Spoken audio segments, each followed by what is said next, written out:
You know, I remember the lady cop asking me, "Do you ever hear voices?" And they brought me to the hospital.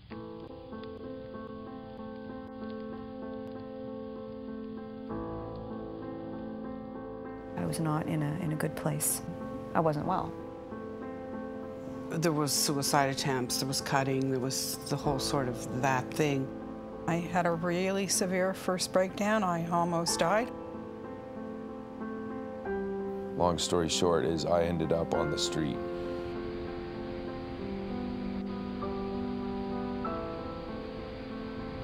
I worked for the power company. We had 300,000 people with no power.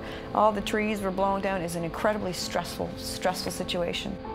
I was brought to hospital by police.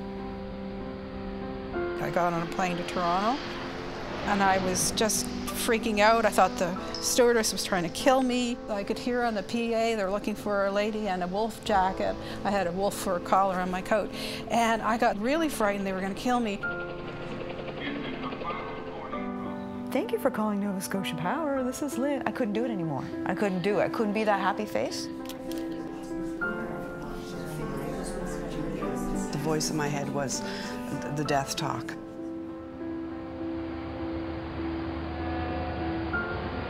And I got in the trucks and drove down to the harbor and really contemplated driving into the harbor.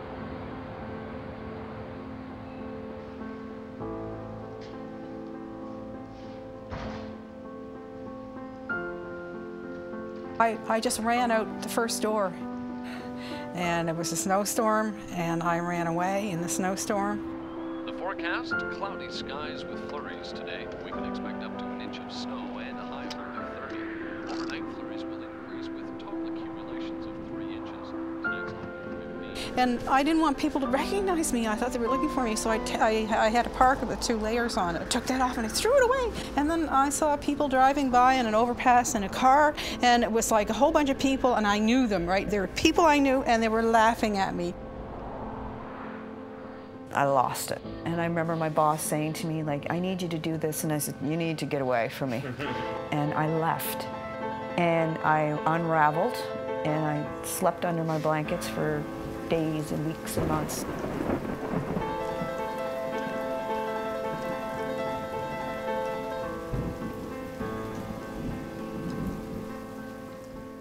I don't want your pills, I don't want your advice, I don't want to stop drinking and smoking weed, you don't know anything.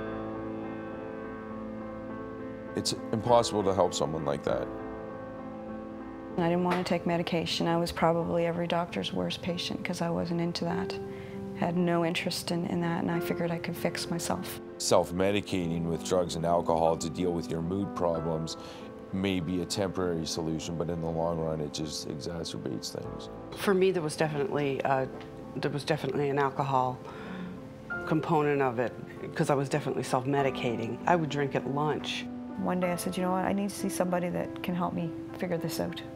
And it got to the point where I had to do something. There comes a time when you just go, okay, I gotta go home and I gotta either tell somebody, you know, and it's gotta stop. If I was living in some sort of urban jungle without medication, without sleep, without shelter, and nothing but, you know, my own wits, I'd be dead. When I really started to get help was spending 6 months at the Nova Scotia Hospital. It's no different than if you had cancer, if you had any other. Let's talk about this, right? Be brave. You know, let's not put her in the corner and just not pretend it doesn't exist. Nobody wants to appear crazy.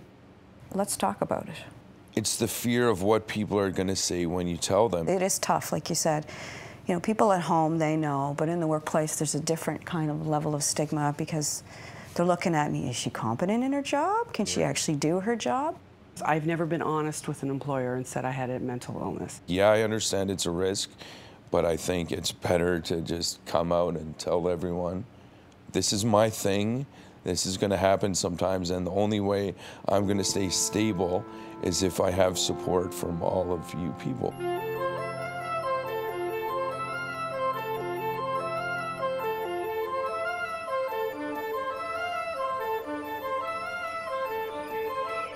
I'm a mom to 2 beautiful children, one of whom has autism. He's 18 years old.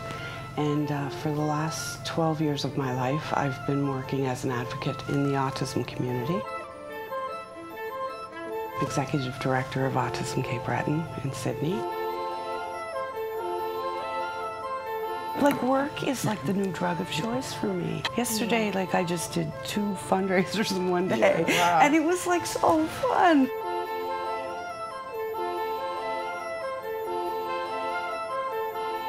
Mental health diagnosis is not a death sentence.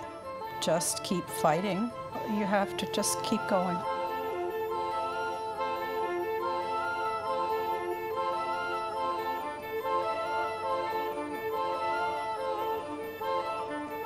I don't even know if they asked me to be the editor. I just became the editor. It became my baby, basically, I guess. We print over 1,000 copies of it every month.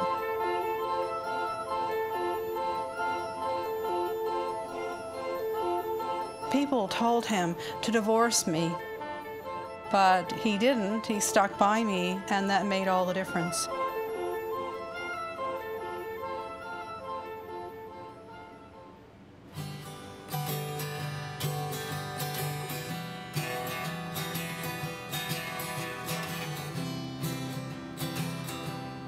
I already knew that I enjoyed comedy, that I liked comedy, that laughing was one of my favorite activities. But being a part of Stand Up for Mental Health, it trains you to look at those, you know, maybe awful, scary situations in a humorous light. And we've just learned how to joke about being, I'm sorry, crazy. I met some cool friends in the hospital. There was this bipolar guy who had a walker, and one day a screw came loose, and can you believe we couldn't find one nut in the Nova Scotia hospital to fix that thing?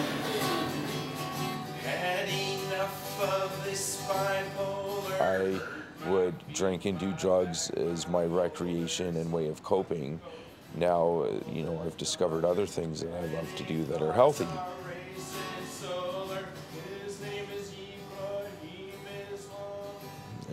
It's a lot better now, and because I'm a lot better now. I really pushed quite hard in the workplace to develop a mental health policy. We have a safety policy, we have workplace harassment policies, we have all kinds of things like that. So it was very grassroots, and I didn't have an office. It was kind of funny because I had to meet people in weird places like in Tim Hortons and the parking garage and the by the lake, like wherever, because I didn't have an office to have these private conversations. It started off as a 1-year pilot project. They got me an office so that I could have these conversations with folks, and we could work together, and it became hugely successful, and then they created a position for me full-time. I know something about this because I'm living it. I'm not just giving you facts that I grabbed from websites. We're not alone. Yeah, and I'm here to listen. Peer support's an amazing thing. I mean, if I had cancer, I would seek out some other people who were living successfully dealing with cancer. I used to think that this was all a curse. But as I get older, I'm starting to seeing it more as a gift. Everybody has something to cope with. Yes. You know, Regardless and of what it is. that's right. Everybody. Life is really difficult. If you're diagnosed with a mental illness, it's not the end of the world. Oh yeah, the government could be like, oh, we realize this is a huge problem, but without any funding behind those words, things are not going to improve for people. We have a lot of work to do, but I do believe in change. You know, people have been saying for years, we need more mental health care funding, almost like asking, or like, yeah, that would really be nice. We got to demand it. It's, you know, like, it's imperative. I think that coming out of the closet with a mental illness is far worse than anything else in the world because it's your mind. Well, if you don't have your mind in this world, you don't have anything.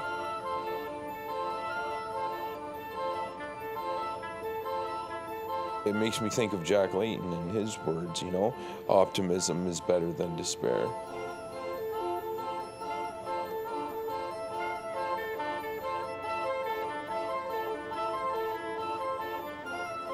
We're not alone.